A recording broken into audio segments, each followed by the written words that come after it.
ஓ! கீக்கெல்லாம் இப்படிதான் gender check பண்ணுவாங்களா? நண்பர்களே, இன்னைக்கு சண்டே. நம்ம Reddit போல. ஆனா நீங்க ஸ்கிப் பண்ணிட்டோம் நண்பர்களே.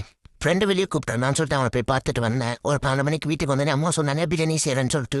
ஆஹா! பிரியாணியா? நமக்கு ரொம்ப பிடிச்ச உணவாச்சுன்னு சொல்லிட்டு நான் போயிட்டு செய்கிறேன்னு சொல்லிட்டு கொஞ்ச நேரம் அவங்களுக்கு ஹெல்ப் பண்ணேன். சிக்கன் பிரியாணி தான் செய்கிறோம். கிரேவி பார்க்கவே டெரிஃபிக்காக தான். சாப்பிடணும் போலயே இருந்துச்சு.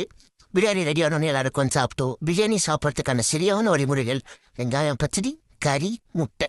அந்த பைட்டத்தை வாயில வச்சு அப்படியே ஸ்வங்கன்னு தொற்கத்துக்கே போயிடுவோம் நண்பர்களே. அப்புறம் கொஞ்ச நேரம் ஸ்ட்ரீட் கேட்டு விளையாடிட்டு ஆல்ரெடி நம்ம பிளான் பண்ணியிருந்தோம் பேரட் வாங்க போகலான்னு சொல்லிட்டு. அதனால பக்கத்தில் இருக்க ஒரு ஷாப்புக்கு போயிட்டு பேரட் பார்த்தோம். அங்கே நம்ம பார்த்த பேரட் இல்லை, கூண்டும் அங்கே இல்லைன்னு சொல்லிட்டாங்க. ஸோ அங்கேருந்து வேற கடைக்கு போயிட்டோம். இது எப்படி மேலே ஸ்ட்ரெயிட்டா மேலே கீழே போடுறோம் பார்த்தீங்களா? மேலே வந்து அப்படியே நிற்கும். சரிங்களா? எது நிற்கணும்? கையால் ஆடாதா? இந்த இது ஆணி அப்படியே நிற்குதுங்களா? இந்த ஃபீமேல் வந்து ரவுண்ட் அடிக்கும். அதே மாதிரி ரவுண்ட் அடிக்கும் போது ஃபீமேல் வந்து அப்படியே நின்றுடும். மேலே இருந்ததுன்னா அப் டவுன் போக ஆரம்பிச்சிருவாங்க. நீங்கள் ஆர்டர் உங்கள் எனக்கு போதும் போதும். நான் கைங்க ஆட்டுறாங்க. நான் கை அப்படி தான் வச்சுருக்கேன். அது ஒரு கட்டத்தை மாதிரி நாட்டம் நின்றுல. அந்த அண்ணன் நம்மளுக்கு பொறுமையாக நல்லாவே எக்ஸ்பிளைன் பண்ணாங்க. நம்ம மேல் பேரட்டில் வாங்கியிருந்தோம், சிங்கிள் பீஸ் தான் வாங்கியிருந்தோம்.